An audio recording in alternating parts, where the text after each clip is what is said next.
Hi, I'm Mark, and today we have to talk about the DUP and dinosaur Donald again. 25 years ago, the peace agreement ended decades of civil war in the British part of the Emerald Isle. For Joe Biden, a visit would also be a private occasion, because US President Joe Biden is planning a visit to Northern Ireland in April to mark the 25th anniversary of the Good Friday Agreement.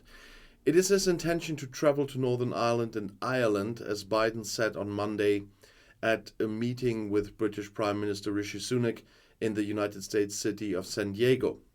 Sunak had previously invited Biden to Northern Ireland. At the meeting with Biden, the British Prime Minister said, "I know it is very special and personal for you. We would love to have you with us." The US president's family has Irish roots, which Biden regularly emphasizes. The Democrat also likes to quote Irish poets.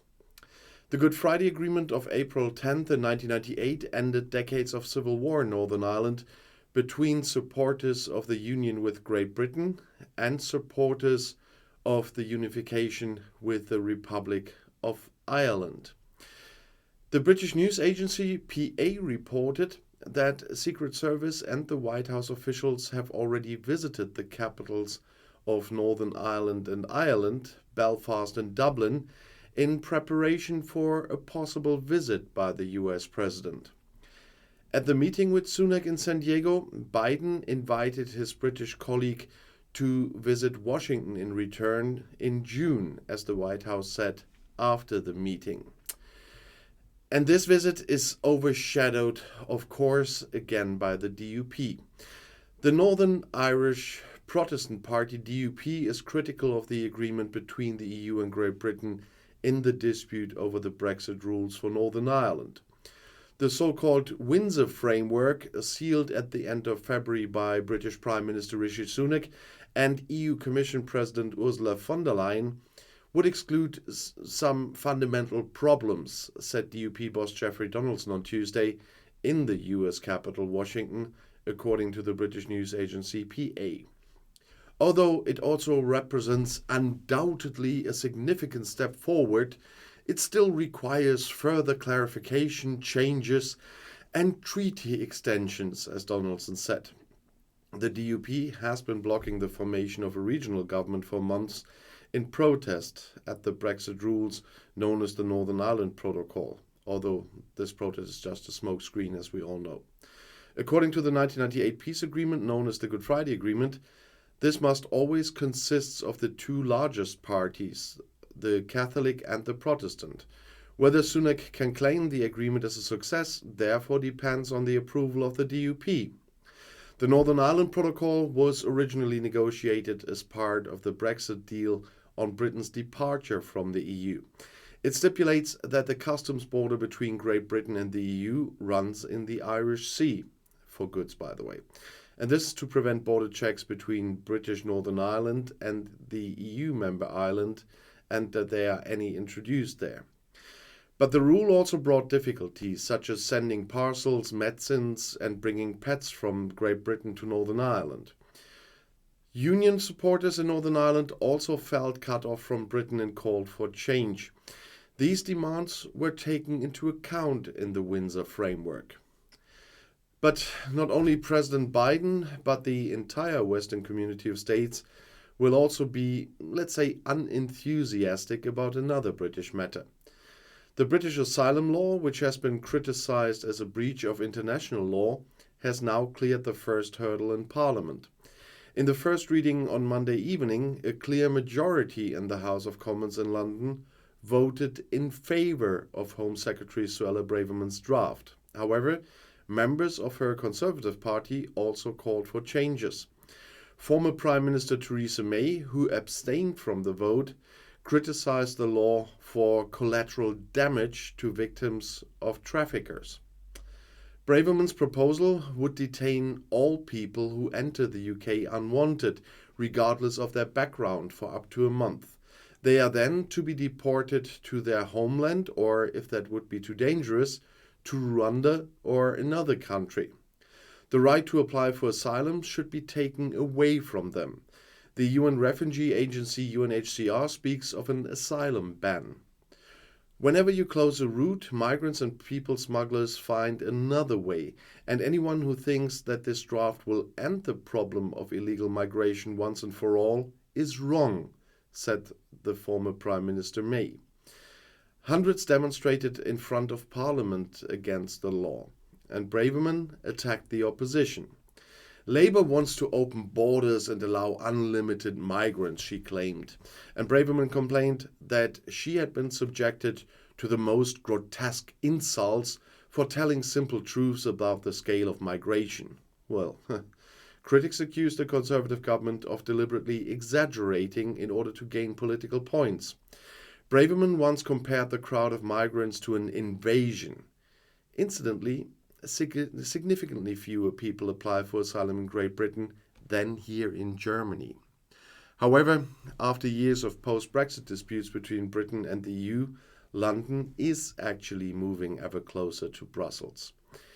Meetings between heads of state and government are always choreographed down to the last detail.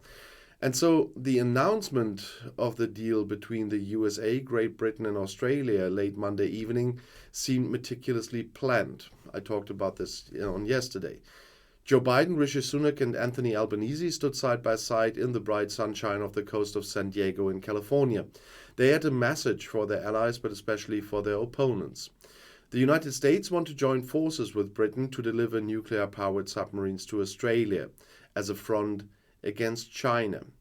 While the announcement of the deal called AUKUS in 2021 angered France in particular because a €56 billion contract with Australia was suddenly overturned, Sunak also emphasized in a strategy paper published by the Kingdom this week how important it is for them to work together in the area of security with the European Union. The head of government is thus making another course correction compared to his predecessors. The United Kingdom wants to form alliances with the USA and other countries, but is also looking for proximity to the EU. The new choice of words is indeed striking. While Boris Johnson described Britain as the beacon of democratic sovereignty and as one of the most influential countries in the world that wants to do things differently economically and politically, the British government under his successor now paints a much bleaker picture of the world situation in which cooperation is becoming increasingly important.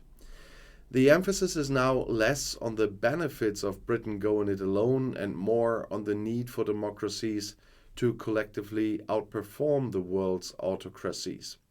Thus, Russia's invasion of Ukraine over a year ago clearly strengthened ties between the rest of Europe and Britain. Moreover, during his visit to the United States this week, Sunak not only struck a military deal, he also met expectations from Americans. Last year, US diplomats demanded that Britain agree on a revised version of the Northern Ireland Protocol with the EU by the 25th anniversary of the Good Friday Agreement on April 10th, and it succeeded. The Windsor Framework, as the new legal framework will be called in the future, includes far-reaching changes to the agreement signed by London and Brussels in 2019, or more changes on the implementation. The deal aims to prevent a hard border between the once Civil War-torn part of Northern Ireland and Ireland by moving the customs border into the Irish Sea. I'm repeating that for good reasons. While many observers expected the Brexit hardliners in the party to revolt beforehand, this did not happen. It can be assumed that the agreement will also be waved through by Parliament, except the DUP making trouble again now. But this historic agreement was possible because Sunak, unlike his predecessors Truss and Johnson, is perceived by the Union as a reliable partner. After years of division and disharmony, Britain and the EU moved towards a common goal seeking consensus. It is a victory of reason carried by the realization that we need each other. After all, Britain is still suffering from the consequences of Brexit, with bureaucracy slowing down trade. There is a shortage of workers from the EU in areas that are essential for the British.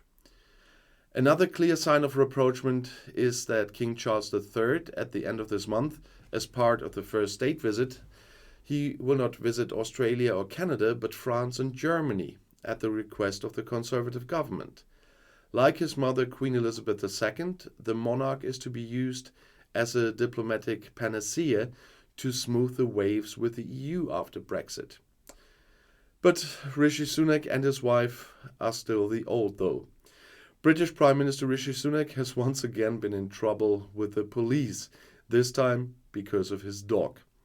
Sunak and his family were filmed walking their Labrador Nova in London's Hyde Park, where signs clearly state that all dogs must be on a leash. In the clip posted on TikTok, Nova can be seen walking free, prompting a reprimand from the police. An officer who was present at the time spoke to a woman and reminded her of the rules, as the police said in a Tuesday statement, apparently referring to Sunak's wife, Murthy. The dog was put back on the leash, they said. Sunak's spokesman did not initially comment on the incident. The very rich Prime Minister has tried several times in the past to resist the impression that he has lost grip on reality. But now that was a rather fun, albeit telling episode. But another matter makes my point much clearer. Britain's Prime Minister Rishi Sunak's new heated swimming pool was simply too much for the local power grid. The Prime Minister's weekend home apparently ate so much electricity that it needed an additional connection to the national power grid. At least that's what the British Guardian reports. Many Britons are still struggling with higher electricity bills due to rising energy prices and are trying to reduce their energy consumption. One concern Prime Minister Rishi Sunak does not appear to be concerned about is that additional systems have been installed in a remote part of North Yorkshire to provide the Prime Minister's house there with additional electricity from the national grid. And the reason for the expansion was apparently a new 12-meter heated swimming pool that the Prime Minister has purchased. A gym and tennis court were also built on the site. The new power-guzzling extensions forced the engineers to upgrade their power. A spokesman for the Prime Minister declined to comment on the construction of Sunak's home. But according to The Guardian, it is assumed that Sunak paid for the expansion of the power grid himself. That means paid for it with private funds. Well, he has enough. There's also no evidence that he had used his status as Prime Minister to obtain preferential treatment from the responsible company. In this case, this is Northern Power Grid.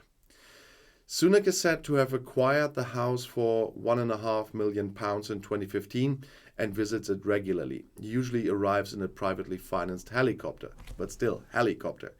In addition to the North Yorkshire estate, Sunak has other private residences which include a new-built apartment in California and a mansion in central London.